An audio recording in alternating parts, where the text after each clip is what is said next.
할렐루야. 성경 1189장 장별로 알아가는 성경 이야기 진행을 맡고 있는 구재숙 목사입니다. 지난 시간에 이어서 마가복음 9장부터 함께 해보도록 하겠습니다. 마가복음은 사복음서 중에서 가장 먼저 기록한 곳이 마가복음이고요. 마가복음은 종으로 오신 예수님을 소개하고 있습니다. 그래서 대상이 이방인입니다.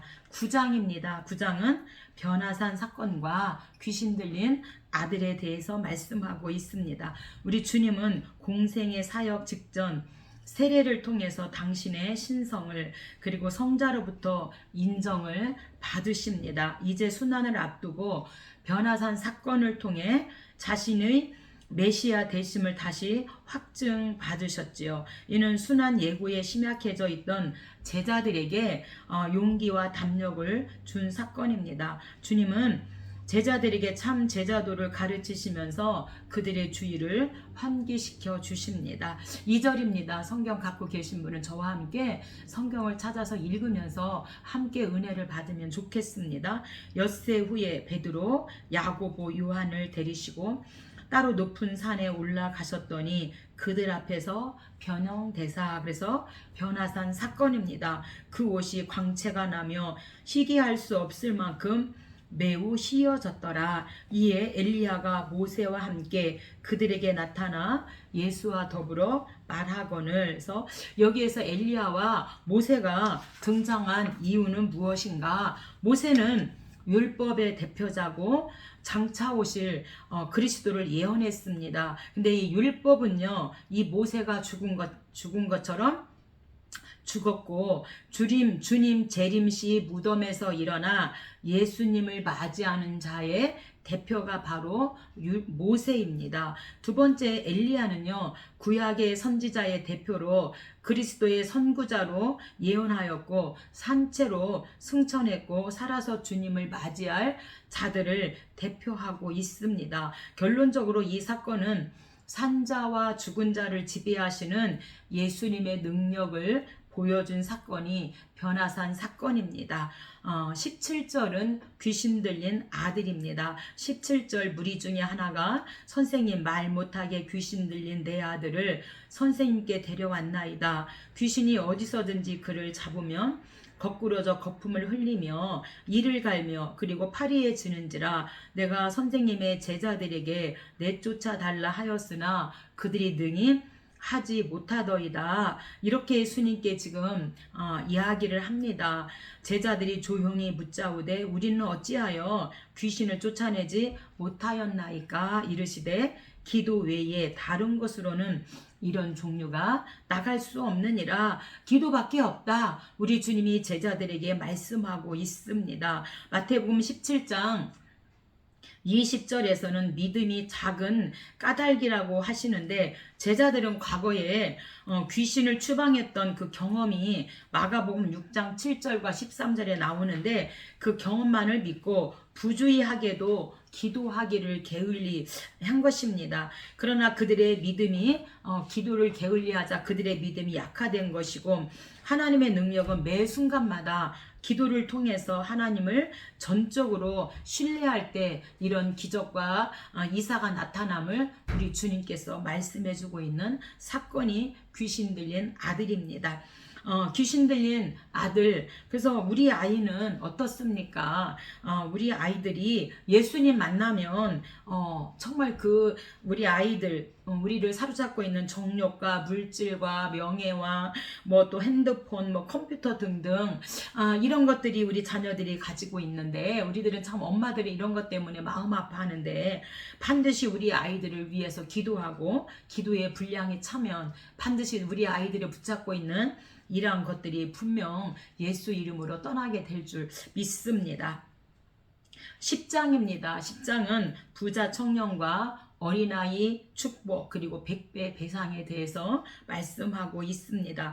본문은 3차 갈릴리 전도가 끝나고 예루살렘 입성을 앞둔 그런 상황에서 발생한 예수님의 행적으로 구원론적 취지를 내포하고 있습니다. 천국은 겸손히 구주를 받아들이는 자에게 임하는 하나님의 선물이라 말씀하는 거죠. 마지막 기사는 난관 속에서도 구원을 얻는 한 인간의 열정과 죽음을 앞두고 한 영혼에게 베푸시는 주님의 그 긍휼에 초점을 맞추고 있습니다. 어린아이 축복입니다. 13절이죠. 사람들이 예수께서 만져주심을 바라고 어린아이들을 데리고 오매 제자들이 꾸짖거늘. 그래서 만져주심을 바라고 예수님께 아이들을 데리고 왔다는 것은 예수님께서 어린 아이들에게 손을 얹으시고 하나님께 복을 빌어 주시기를 바란다는 것을 의미하고 있고요. 당시에 아이들은 회당에서 랍비들에게 축복을 받는 그런 풍습이 있었기 때문에 예수님에게 아이들을 데리고 와서 만져주심을 바라고 그렇게 예수님께 왔다, 이렇게 말씀하고 있습니다. 그런데 제자들이 어린 아이들을 꾸짖어서 보냈다는 거죠. 이때 예수께서 보시고 노하여 이르시되 그 어린 아이들을 안고 그들 위에 안수하시고 축복하시니라서 랍비들이 회당에서 그 아이들을 축복하는 것처럼 우리 주님이 이제 그 아이들에게 안수하시고 축복하셨다, 이렇게 말씀하고 있는데, 아이들은 좀 절제가 부족해서 막 왔다 갔다 하고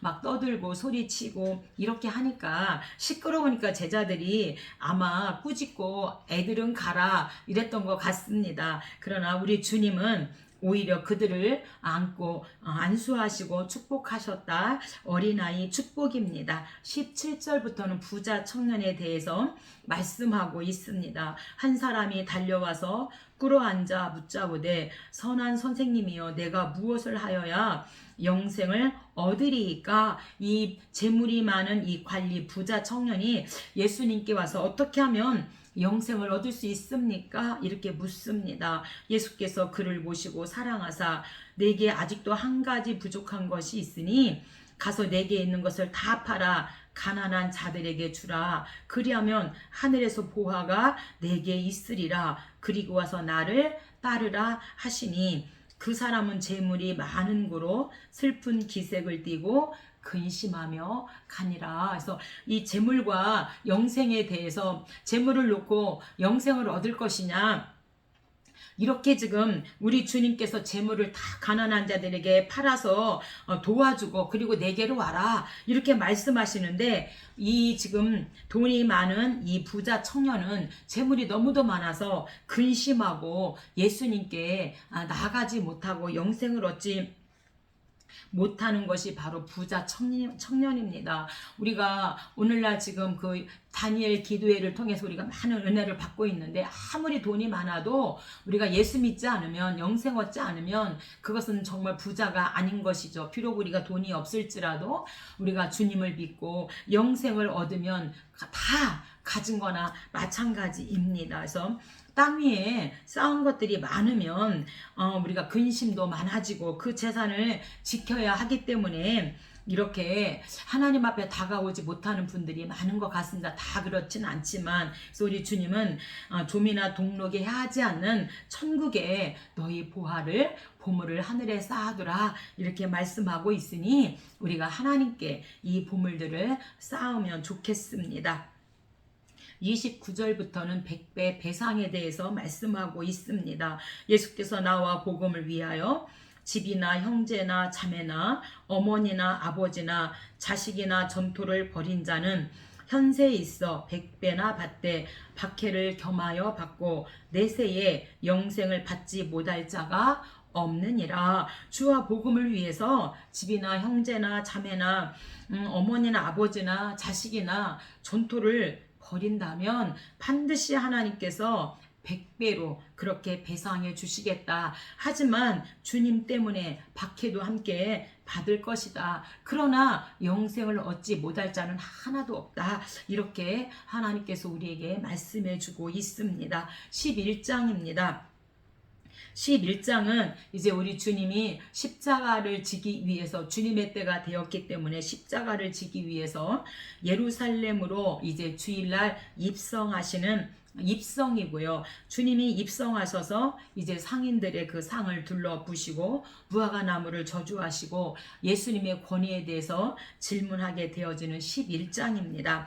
11장의 초점은 승리의 예루살렘 입성과 이어지는 우리 주님의 메시아적 행적에 있습니다. 주님은 겸손히 그러나 당당하게 예루살렘에 들어가심으로 적대 세력을 정면 돌파하고 있습니다. 특히 무화과 나무 저주는 당시의 생명 없는 종교를, 그다음에 성전 정화 사건은 하나님을 배제한 종교 시설의 무익함을 행동으로 보이신 사건입니다. 그래서 우리 주님이 이제 주일날 예루살렘에 입성을 하시고 월요일날 성전을 정화하시고 화요일날 공개적인 그 논쟁과 교훈에 대해서 우리 주님이 말씀하시고 수요일 날은 우리 주님이 침묵하시고 목요일에 마지막 유월절 만찬을 이제 제자들과 함께하고 겟세마네 동산에서 우리 주님이 핏방울이 땀방울이 핏방울 되기까지 기도하시고 금요일에 이제 책포 및 신문, 그래서 십자가 처형을 받으시고 토요일에 무덤 안에 누워 계시고 주일 새벽에 우리 주님이 부활하시는 부활 사건입니다. 11절입니다. 예수께서 예루살렘에 이르러, 그래서 우리 주님이 예루살렘에 오셨다는 것은 입성입니다. 십자가를 지기 위해서 우리 주님께서 이제 입성하시는 11절 입성이고요. 12절은 무화과 저주에 대해서 예수님께서 말씀하고 있습니다. 이튿날 그들이 베다니에서 나왔을 때에 예수께서 시장하신지라 멀리서 잎사귀 있는 한 무화과 나무를 보신즉 잎사귀 외에 아무것도 없더라. 이는 무화과의 때가 아니니라. 예수께서 이제부터 영원토록 사람이 내게서 열매를 따먹지 못하리라. 이렇게 무화과 나무를 저주하십니다. 그런데 13절에 보니까 무화과의 때가 아니다 이렇게 말씀하시죠. 반드시 그 속에 하나님의 뜻이, 숨겨진 뜻이 있는데 왜 주님께서 무화과 나무를 저주하셨는가? 그것은 당시 대제사장들과 서기관들 그리고 그들의 가르침을 받아 오직 형식과 외식적인 그런 신앙에 빠져있는 백성들의 모습을 우리 주님이 입성하셔서 보신 겁니다.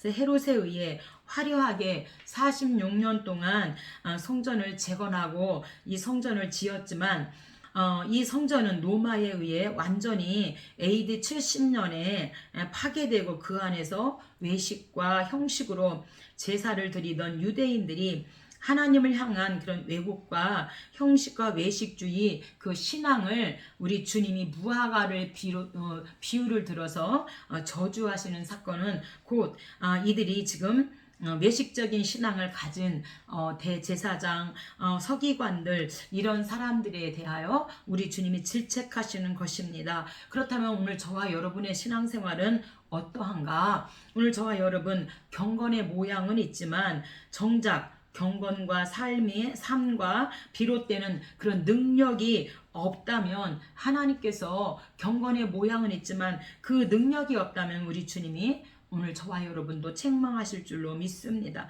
끊임없이 자신을 쳐서 복종시키는 경건의 훈련이 필요함을 말씀하신 사건이 무화과 저주입니다. 15절부터는 이제 상인들에 대해서 매매하는 이런 일들을 우리 주님이 상을 둘러엎으시는 말씀입니다. 15절 예수께서 성전에 들어가사 성전 안에서 매매하는 자들을 내쫓으시며 돈 바꾸는 자들의 상과 비둘기 파는 자들의 의자를 둘러 엎으시고 아무나 물건을 가지고 성전 안으로 지나 다니심을 허락하지 아니하시고 이에 가르쳐 이르시되 내 집은 만민이 기도하는 집이라 칭함을 받으리라 하지 아니하였느냐? 너희는 강도의 소굴을 만들었도다 하심에. 그래서 우리 주님께서 제일 먼저 십자가를 지기 위해서 입성하셔서 하신 일이 성전 정화입니다. 성전 안에 환전, 돈 바꾸는 사람들, 그래서 가이사의 것은 가이사에게, 하나님의 것은 하나님의, 성전에 내는 그 돈은 따로 있었기 때문에 이들이 환전을 해야 했거든요. 근데 이들이 폭리를 했기 때문에 그들을, 돈 바꾸는 자들을 다 상을 둘러 엎으시고, 또 하나님 앞에 드릴 제사, 번제, 소제 이럴 때 바치는 양과 이런 비둘기 파는 자들의 상을 엎으시면서 제일 먼저 하신 게 성전 정화입니다. 히스기야도 왕이 되면서 성전 정화를 했고요. 정말 여호사밧도 성전을 정화하고, 이렇게 요아스 왕도 성전을 정화했는데, 오늘 우리 주님도 우리 안에 있는 가장 세속화되어진, 세속적으로 물들어진 우리의 심령 안을 우리 주님이 정화하라고 말씀하고 있습니다. 내 안에 무엇이 들어있는가? 정말로 왕이신 나의 하나님, 내가 주를 높이고 영원히 주의 이름을 송축하리. 내 안에 하나님 말씀으로 있으면 정말 하나님을 왕으로 섬길 수 있는데, 내 안에 내 심령 안에 세상 것으로 가득 차 있으면 우리 하나님을 왕으로 섬길 수 없기 때문에 우리 주님이 오셔서 제일 먼저 성전 정화를 하셨고, 오늘 저와 여러분에도 우리 안에 있는 잡대한 것들을 다 버리고 오직 하나님만 향하라고 이렇게 말씀하고 있습니다. 그래서 너희는 강도의 소굴을 만들었도다 이렇게 말씀하고 있는데, 이 강도의 소굴은 유대 종교 지도자들은 상인들과 결탁하여 순례자들을 착취하였을 뿐 아니라 성전의 거룩함을 더럽혔다. 그래서 강도의 소굴을 만들었다. 그래서 환전할 때도 폭리를 취하고 이렇게 한 것을 우리 주님께서 지금 책망하고 있습니다. 27절입니다. 예수께서 성전에서 거니실 때에 대제사장들과 서기관들과 장로들이 나와 무슨 권위로 이런 일을 하느냐? 누가 이런 일할 권세를 주었느냐? 성전에서 정화하고 비둘기 파는 자, 돈 바꾸는 자들 상을 둘러 엎으시고 이렇게 하니까 무슨 권위로 이런 일을 하느냐? 상인들을 쫓아난 일에 대해서 질문을 하고 있습니다. 근데 이들이 지금 하는 질문은 함정 질문인데, 하나님의 권위 주장하면 신성 모독이고, 메시아 권위 주장하면 정치적 제목으로 로마에 고발당할 것이고, 아무 대답도 못하면 사기꾼으로 몰려고, 이렇게 무슨 권위로 이런 일을 합니까? 이렇게 함정 질문을 한 것입니다. 이때 29절 예수께서 이르시되 나도 한 말을 너희에게 물으리니 요한의 세례가 하늘로부터냐 사람으로부터냐 내게 대답하라. 그래서 하늘로부터냐 사람으로부터냐는 유대인들에게 하늘은 곧 하나님을 뜻하고 있습니다. 그래서 세례 요한은 하나님이 세우신 참 선지자라고 모두 믿었기 때문에 오직 유대 지도자들만은 불신하고 있었죠. 예수님의 질문은 자신의 권위가 세례 요한과 같이 하나님께로부터 나온 것이다 라는 뜻을 가지고 요한의 세례가 하늘로부터냐 사람으로부터냐 이렇게 주님이 그 함정 질문을 피해서 말씀하셨습니다. 12장입니다. 12장은 이제 화요일인데 입성하셔서 화요일에 세금에 대하여, 계명에 대하여, 부활에 대하여 예수님이 누구의 자손이냐 이렇게 논쟁을 공개적으로 하고 있습니다.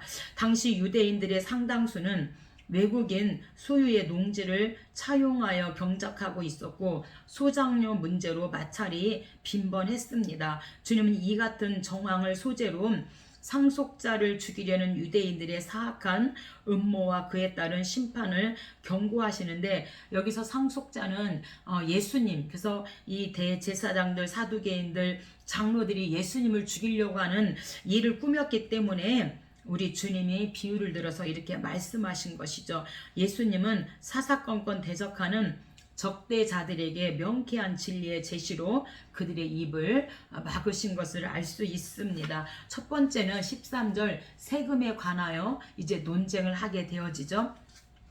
예수의 말씀을 책잡으러 하여 바리새인과 헤롯 땅 중에서 사람을 보내매서, 바리새인은 마카비 가문의 저항 운동 기간, 그래서 BC 166년에서 142년 약 25년에 걸쳐서 종교적 개혁을 추구했던 경건한 유대인들, 그래서 하시딤의 후예로 요한 히르카스 카누스, 그래서 BC 104년 통치 때에 최초로 바리세파라는 그런 종파로 등장을 하게 되어집니다. 그래서 이 바리새인들이 지금 예수님을 책잡으러 하였다.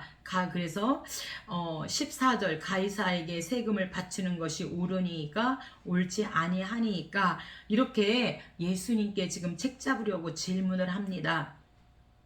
그때 예수께서 가이사의 것은 가이사에게, 하나님의 것은 하나님께 바치라. 그들이 예수에 대하여 매우 놀랍게 여기더라. 그래서 가이사의 것, 그래서 그 돈의 형상이 가이사의 그림이 있기 때문에 세상에서 내는 세금, 가이사의 것은 가이사에게 바치고 성전세, 하나님의 것은 하나님께 바쳐라. 이렇게 예수님이 논쟁 가운데 정확한 대답을 하심으로 그들이 매우 놀랍게 여겼다. 부활에 관하여입니다. 18절입니다. 부활이 없다는 사두개인들이, 그래서 이 사두개인은 당시에 종교적으로 가장 큰 영향력을 행사하며 귀족 계급을 형성하고 있던 유대교의 한 집단 사두개인입니다. 사독 계열이죠. 그들은 바리새인들과는 달리, 바리새인은 부활을 인정했지만 이 사두개인은 모세 오경에 기록된 토라만을 인정하고 내세의 부활, 천사의 존재 등은 부인하였습니다. 헤롯 땅 및 로마 통치자들과 결속되었던 이 사두개인들은 예수님께 대해 적대적이었지요.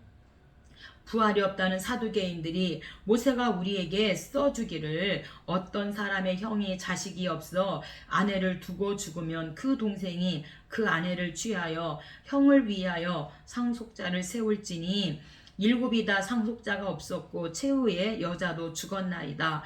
7 사람이 다 그를 아내로 취하였으니 부활 때에 누구의 아내가 되리이까. 이렇게 지금 예수님을 곤란에 빠뜨리려고 함정 질문을 하고 있습니다.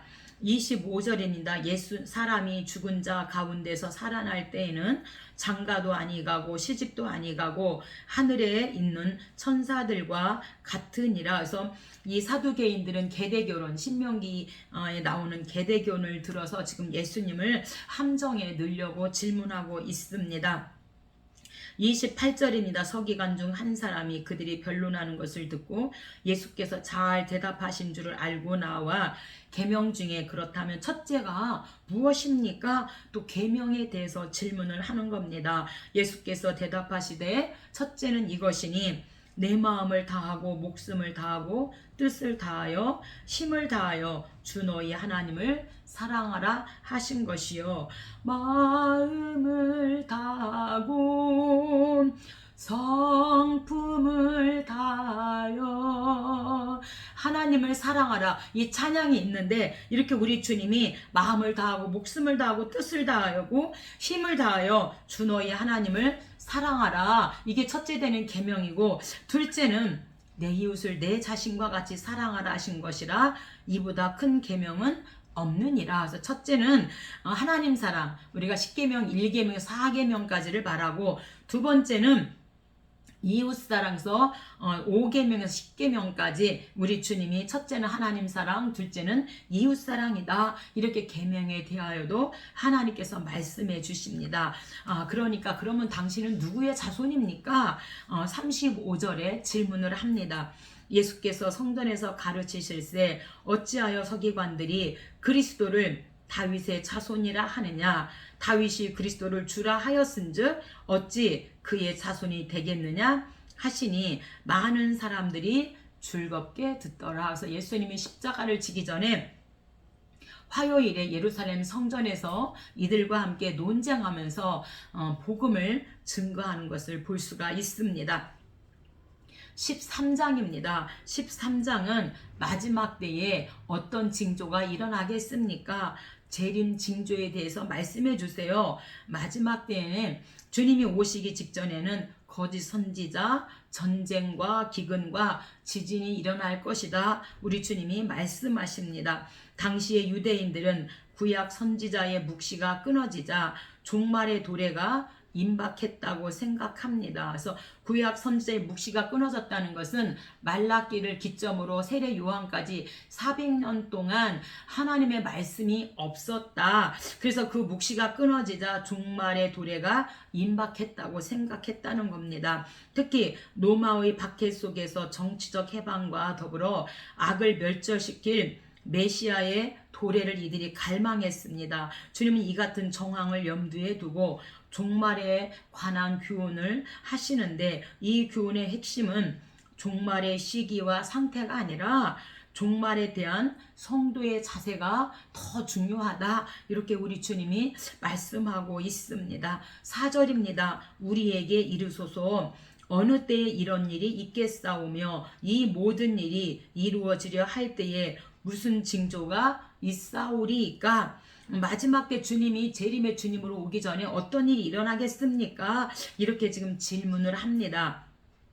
5절에 예수께서 이르시되 너희가 사람의 미혹을 받지 않도록 주의하라. 그래서 미혹을 받지 않도록 주의하라는 것은 겉으로는 그렇게 보이지만 사실은 종말의 징조가 아닌 현상에 의해 현혹되지 말고 이 잘못된 위기의식을 가지지 말라는 말씀입니다. 이러한 현혹은 거짓 선지자들에 의해서 또는 전쟁이나 자연의 그런 재난을 오해함으로 생기게 되기 때문에 먼저 뭐가 중요하다 하냐면 종말에 대한 성도의 그 자세가 중요하다. 이것을 주님이 종말의 시기와 상태보다 더 중요한 것은 종말에 대한 성도의 그 믿음의 자세가 더 중요하다. 주님이 이렇게 지금 우리에게 말씀해 주고 있습니다. 6절입니다. 많은 사람이 내 이름으로 와서 이르되 내가 그리스도라 하여 많은 사람을 미혹하리라. 마지막 때에는 거짓 선지자들이 많이 일어날 거다. 그러니 깨어 있어라. 이렇게 지금 우리 주님이 우리에게 말씀해 주고 있습니다. 성도의 자세가 더 중요함을 말씀해 주고 있습니다. 8절부터는 전쟁과 기근과 지진에 대해서 말씀하고 있습니다. 민족이 민족을, 나라가 나라를 대적하여 일어나겠고 곳곳에 지진이 있으며 기근이 있으리니 재난의 시작이라. 그래서 이제 마지막 때가 되면은 이렇게 전쟁과 기근과 지진이 일어날 것이고 이게 재난의 끝이 아니라 이런 일이 있으면 시작이야. 이렇게 우리 주님이 말씀하십니다. 24절입니다. 그때에 그 환난 후에 해가 어두워지며 달이 빛을 내지 아니하며 별들이 하늘에서 떨어지며 하늘에 있는 권능들이 흔들리리라. 그래서 하늘에 있는 권능들이 바로 별, 그 다음에 천체를 의미하고 있는데 종말에는 모든 성자가 붕괴될 것을 말씀하고 있습니다. 14장입니다. 14장은 이제 수요일 날에는 우리 주님이 침묵하시고 목요일에 이제 겟세마네 동산에서 땀방울이 변하여 핏방울 되기까지 그렇게 우리 주님이 기도하신 사건이 14장 겟세마네 기도와 최후 심판에 대해서 말씀하고 있습니다. 순환받는 종으로서 마가복음은 종으로 오신 예수님이고 이사야도 종으로 오신 예수님을 계속해서 예언하고 있고 그 주님이 이제 마가는 종으로 오신 예수님을 그렇게 지금 증거하고 있지요. 순환받는 종으로서의 예수님의 모습을 부각시키고 있습니다.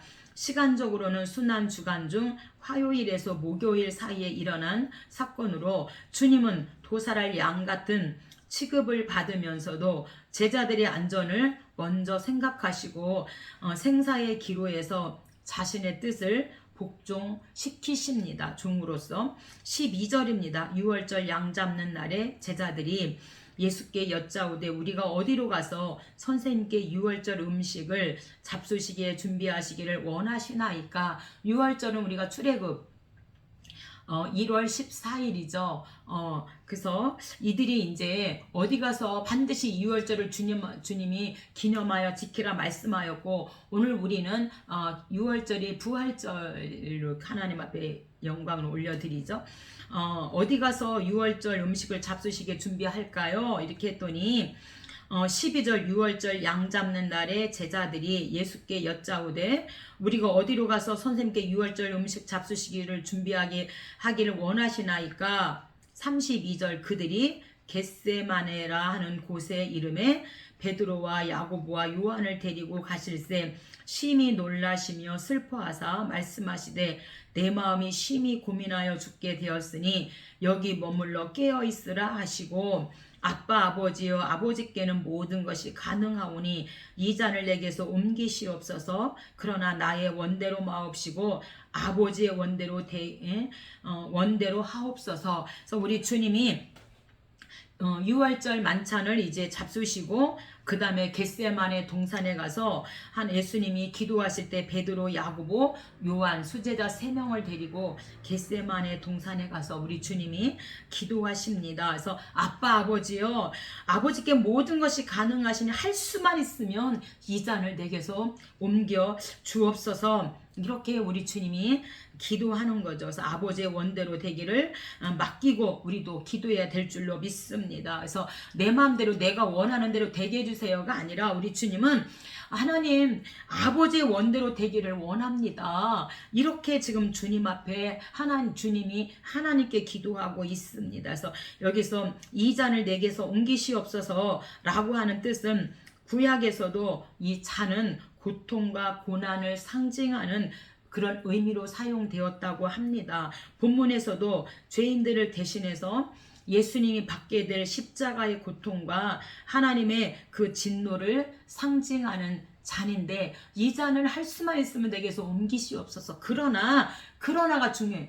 내 뜻대로 마옵시고 아버지의 원대로 되기를 원하나이다. 우리 주님이 이렇게 기도했어요. 근데 오늘 저와 여러분은 내 뜻대로 내 생각대로 되게 해달라고 기도하는 게 더 많잖아요. 주와 복음을 위해서 우리가 살겠습니다라가 아니라 하나님 이 문제 저런 문제 항상 우리가 어떤 우리의 그런 삶에 대한 기도이지 정말 주와 복음을 위해서 내가 이렇게 일하겠습니다. 하나님 이렇게 우리가 기도하는 사람 많지 않은 것 같아요. 근데 우리 주님은 나의 원대로 마옵시고 아버지의 원대로 되기를 원하나이다. 하나님의 뜻에 맡기는 기도를 하고 이제 15장에서 우리 주님이 십자가를 지십니다. 금요일이죠.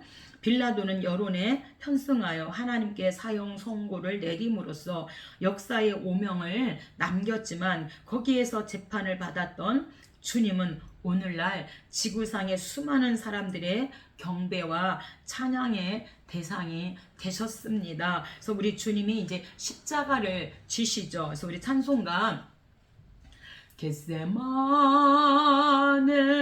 동산에서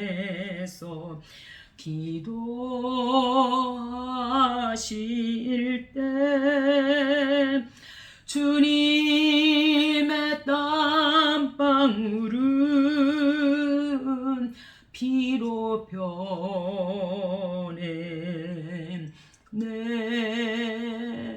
하나님을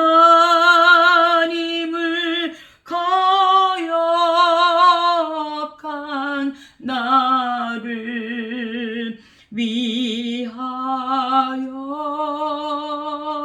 순종의 속죄 피를 흘려 주셨네.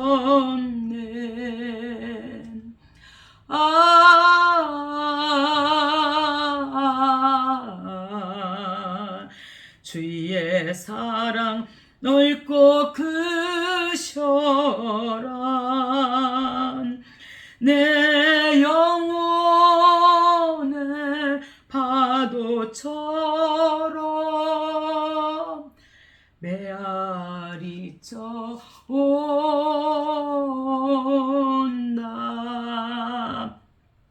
이렇게 예수님이 나의 죄 때문에 십자가에서 피 흘려 죽으셨습니다. 그래서 우리는 순간을 위해서 영혼을 팔아 넘길 것인지 하나님의 상급과 생명을 믿음으로 기다리며 받을 것인지 우리가 이 십자가 앞에서 우리는 결단해야 될 줄로 믿습니다. 1절입니다. 새벽에 대제사장들이 즉시 장로들과 서기관들 곧 온 공회와 더불어 의논하고 예수를 결박하고 끌고 가서 빌라도에게 넘겨주니, 그래서 이 빌라도는 AD 26년에서 36년 동안 유대의 제5대 총독으로 재임한 그 본디오 빌라도를 말하고 있습니다. 그는 유대, 사마리아, 이둠의 그 지방의 군대 통수권을 행사하였고 지중해 연안에 가이사라의 공식 관저가 있었으나 예루살렘에 올 때에는 그는 헤롯의 궁전에 머물렀다고 합니다. 그런데 우리 예수님을 결박하고 이제 빌라도에게 넘겨주었다. 21절입니다.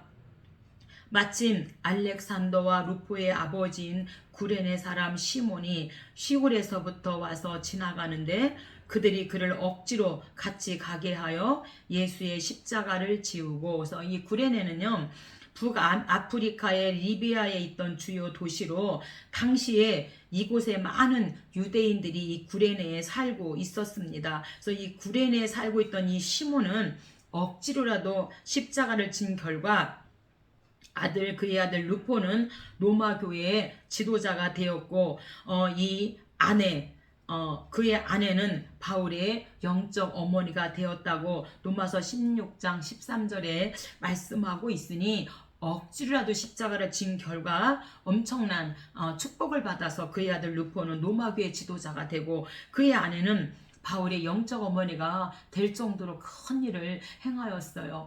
오늘 저와 여러분 하나님께서 우리에게 나는 원치 않는데 억지로라도 사명을 주신다면 아멘. 아멘으로 그 사명을 받고 그 십자가를 치면 반드시 하늘에 상이 있습니다. 그 상을 바라보고 우리가 이제 연말이 다가오는데 주신 그 사명을 아멘으로 받았으면 좋겠습니다. 25절입니다. 때가 제3시가 되어 십자가에 못 박으니라. 예수께서 큰 소리를 지르시고 숨지시니라. 이에 성소 휘장이 위로부터 아래까지 찢어져 둘이 되니라. 그래서 질문은요, 성소 휘장이 찢어진 것은 어떤 것을 의미하고 있는가? 예수님이 죽으심으로 말미암아 모든 사람이 하나님 앞에 설 수 있게 되었음을 상징하고 있습니다. 구약 제사가 예수님 대속 죽음으로 완성된 것을 말씀하고 있습니다. 그래서 히브리서 10장이 이제 완전 제사이잖아요. 그래서 예수님이 십자가를 지기 전에는 항상 불완전한 제사, 우리가 죄를 지을 때마다 양을 잡고 소를 잡고 비둘기를 잡았어야 했어요. 근데 우리 예수님이 십자가를 지시고 피를 흘려 죽으심으로 말미암아 성전 휘장이 찢어졌어요. 단번에 이제 우리가 완전한 제사 제물이 되심으로 말미암아 더 이상 우리가 짐승 잡을 필요가 없게 되었습니다. 아멘. 주님의 보혈을 찬양합니다. 16장입니다. 부활입니다. 이제 우리 주님이 3일 만에 살아나신 부활 사건입니다. 그래서 예수님의 부활을 제일 먼저 여인들이 보게 되어지고 두 제자, 엠마오로 가는 두 제자와 이제 우리 주님이 새벽에 부활하신 사건이 마지막 16장에 소개되고 있습니다. 우리가 부활하면 누가복음 7장에 과부의 아들을 살린 것도 부활을 말씀해 주시는 거고 나사로를 살리신 사건도 앞으로 있을 예수님의 부활을 의미하고 있고요.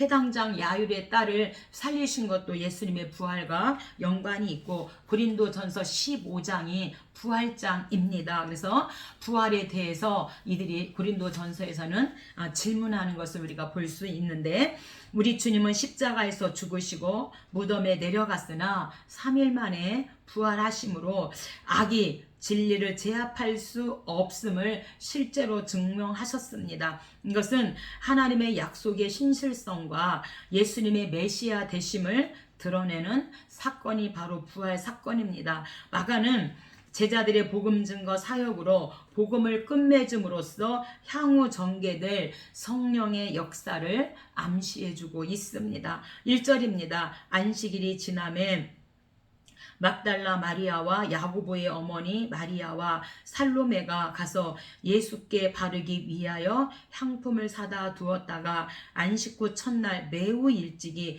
해 돋는 때에 그 무덤으로 가며 우리를 위하여 무덤 문에서 돌을 굴려주리오 하더니 청년이 이르되 놀라지 말라. 너희가 십자가에 못 박히신 나사렛 예수를 찾는구나. 그가 살아나셨고, 아멘. 그가 살아나셨고 여기 계시지 아니하니라. 보라, 그가 두었던 곳이니라. 그래서 우리 주님이 살아났기 때문에 우리 주님의 무덤이 없습니다. 그래서 그가 살아나셨다. 바로 부활 사건입니다. 9절임 예수께서 안식 후 첫날 이른 아침에 살아나신 후 전에 7 귀신을 쫓아내어 주신 막달라 마리아에게 먼저 보이시고, 그래서 안식 후 첫날은 오늘날 일요일 주일에 해당됩니다. 그래서 구원 사역의 완성을 의미하는 예수님의 부활이 이날 안식 후 첫날 주일에 이루어졌기 때문에 초대교회 때부터 바로 이 날을, 우리 주님이 부활하신 날을 주일로 우리가 지키고 있잖아요. 그래서 안식일 교회는 안식일에, 하나님의 교회도 토요일날 하지만 우리는 예수님이 부활하신 안식 후 첫날 주일에 우리가 하나님을 만나고 그 하나님을 찬양합니다. 이 막달라 마리아는 7 귀신 들려서 극심한 고통을 당하다가 예수님을 만남으로 말미암아 귀신이 쫓겨나고 정상으로 돌아와서 최고의 헌신자가 되었습니다. 12절입니다. 그 후에 2 사람이 걸어서 시골로 갈 때에 엠마오로 가는 2 사람이죠. 청년. 예수께서 다른 모양으로 그들에게 나타나시니 2 사람이 가서 남은 제자들에게 알리었으되 역시 믿지 아니하니라. 어떻게 살아날 수가 있어? 우리 주님이 내가 죽었다가 살아나리라 이렇게 계속해서 요한복음에서 이제 마태마가 누가복음 공간복음이고 이제 더 보충하기 위해서 요한복음을 기록하고 반드시 내가 올 것을 말씀하시고 부활의 죽은 나사로를 살리신 이런 걸 통해서 우리 주님이 반드시 살아날 것을 말씀하셨음에도 불구하고 역시 믿지 아니하니라. 15절 또 이르시되 너희는 온 천하에 두루다니며 만민에게 복음을 전파하라. 주 예수께서 말씀을 마치신 후에 하늘로 올려지사 하나님 우편에 앉으시니, 그래서 우리 주님이 부활하시고 이제 승천하셨습니다. 다 이루어졌고요. 이제 재림의 주님으로 오시는 그 딱 한 가지만 남아있는데 20절 제자들이 나가 두루 전파할세 주께서 함께 역사하사 그 따르는 표적으로 말씀을 확실히 증언하시니라. 아멘. 그래서 우리가 이 마가복음에 이 마가는 이제 이방인들을 대상으로 종으로 오신 예수님, 그래서 우리가 접근을 쉽게 하기 위해서 이방인을 대상으로 해서 종으로 오신 예수님을 소개하고 있습니다. 다음 시간에는 누가복음에서 함께 만나도록 하겠습니다. 감사합니다.